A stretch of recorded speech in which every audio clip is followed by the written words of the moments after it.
Welcome. Following opening day, there were many Cowboys fans that felt like they let that game slip away. After Sunday, there are plenty of Eagles fans who feel the exact same way, as our Eagles let a 3-touchdown lead evaporate to lose by 3.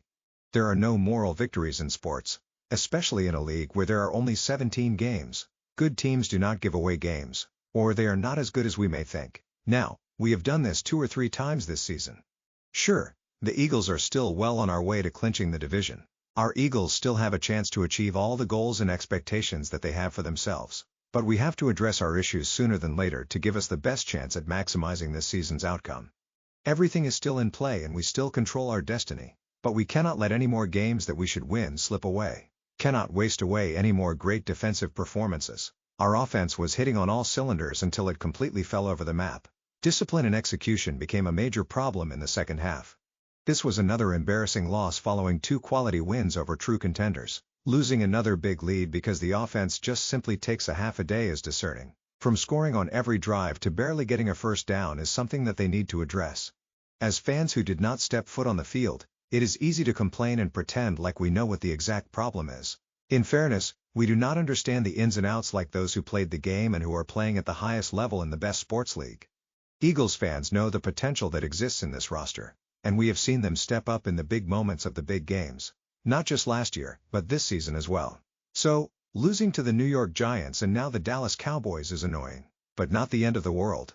I am sure the distractions are not helping the situation. Whether it being from social media commentary from players on the roster, or ones from the sports media, who may be shedding unnecessary light on views that are not as widely held as some may want it to seem. Leakers are not the most trustworthy people. But that is what happens when you have high expectations in a major sports market with a rampant fan base, attentive media, and proven championship talent. Sure, there are new parts to the puzzle, but still enough of the core remains.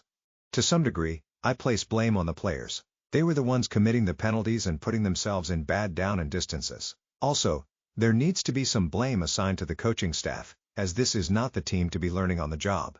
To some degree, I am questioning how much of the blame these leaks are placing on the Eagles players. They have to play better. But how can I look at talent that has performed time and time again over the last half a decade and then a change happens? We have seen what happens when we trust a new coach to try to learn the job in the midst of contending for what fans expect to be a Super Bowl run. The same issues to some degree with play calling and creativity that we saw before.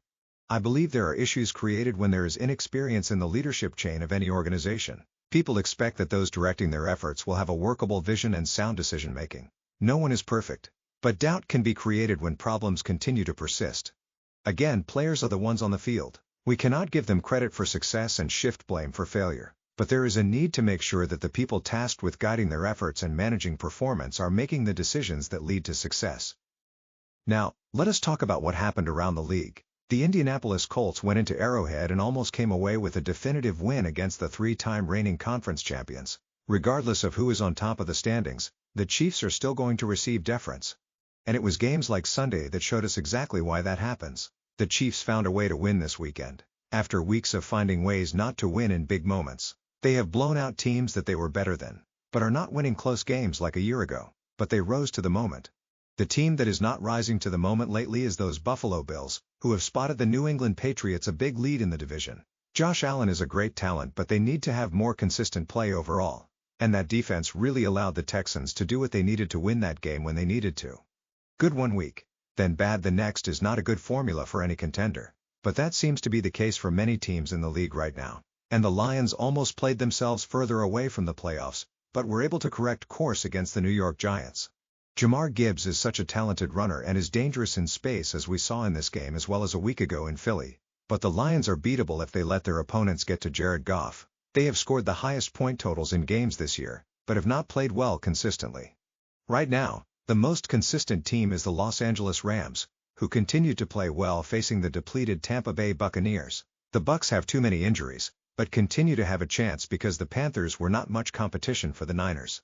The Bucs got lucky from a health standpoint, getting good results on Baker Mayfield's injury testing following the game. Mayfield did not have structural damage, so at least they will have their starting quarterback available. For the first time, fans clamoring for Shedeur Sanders to start a game got their wish. And he lived up to the billing against a winnable opponent. The Browns were able to defeat the Raiders to give the young Sanders his first win as a starter in his first start.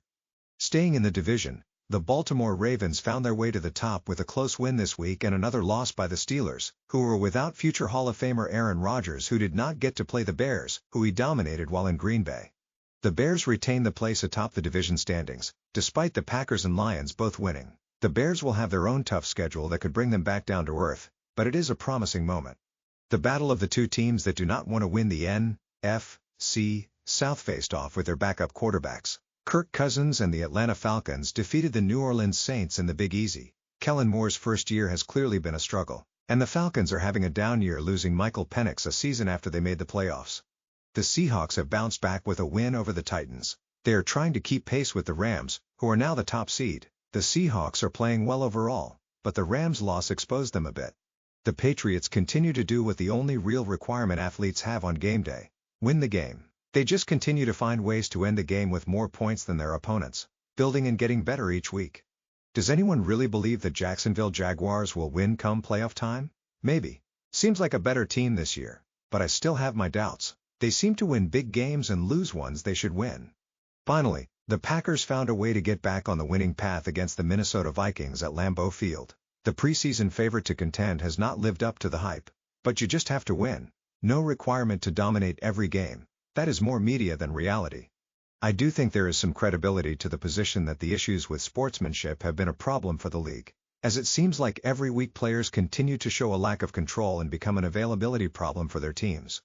Unfortunately, it started with my Eagles with Jalen Carter in the opening seconds of the season. At least, he took responsibility and vowed to be better. Ja'Marr Chase seems to think cameras add more than 10 pounds and a magic luge. Players sucker punching each other or taking dirty shots following games. I get that there are adrenaline and high emotions following games, but let's not make one loss turn into two. Being suspended over something silly is just harming your teammates.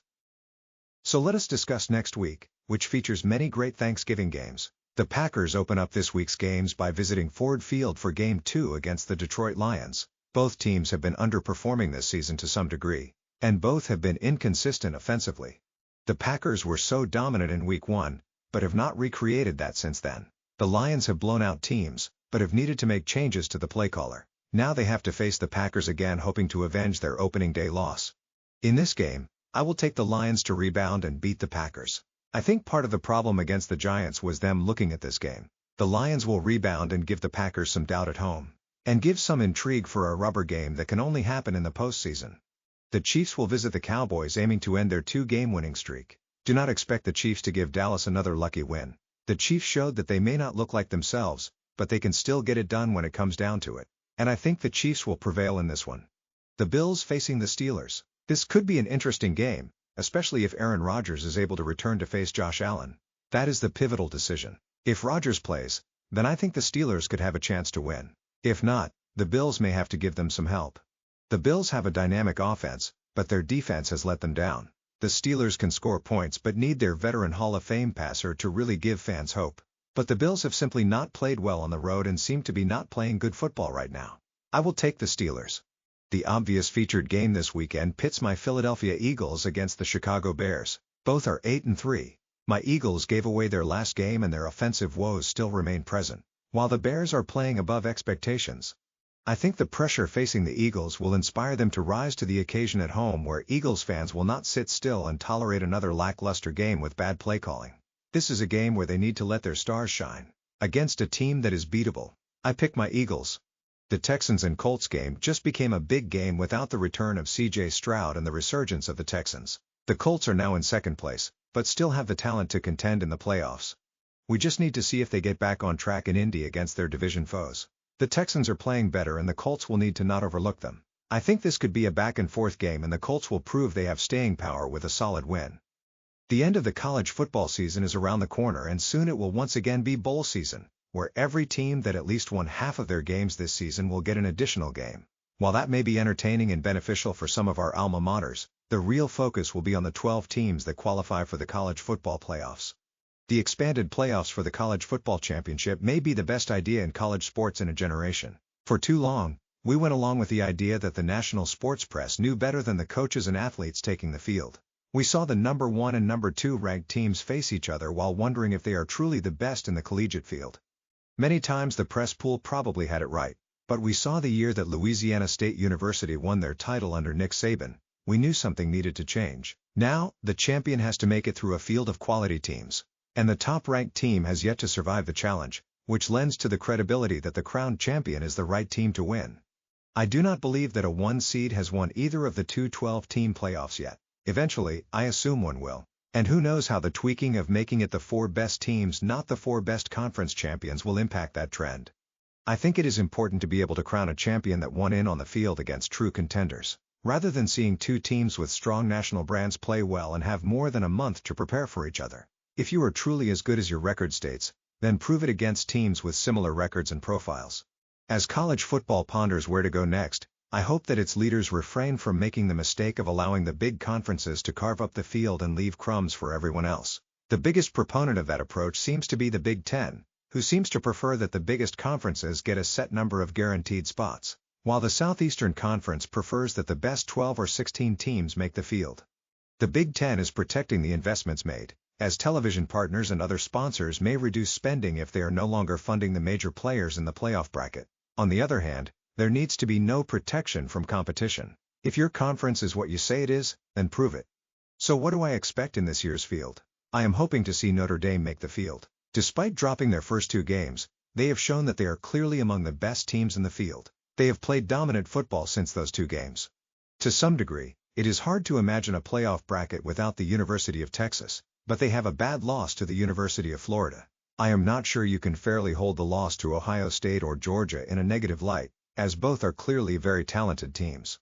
Teams like Oregon seem to make the field every year for brief stay. Maybe this year they show some staying power and make it to the big game. Probably will not happen this year, but eventually that well-funded juggernaut has to show its chops. In closing, I want to wish everyone a happy Thanksgiving.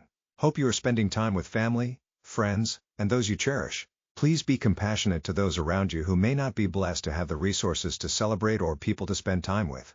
It is challenging at times to take a moment to think of others when there are so many tasks on our checklists each day. Sometimes it is easy to look at the world around us with disgust and feel that people are undeserving of our compassion and consideration.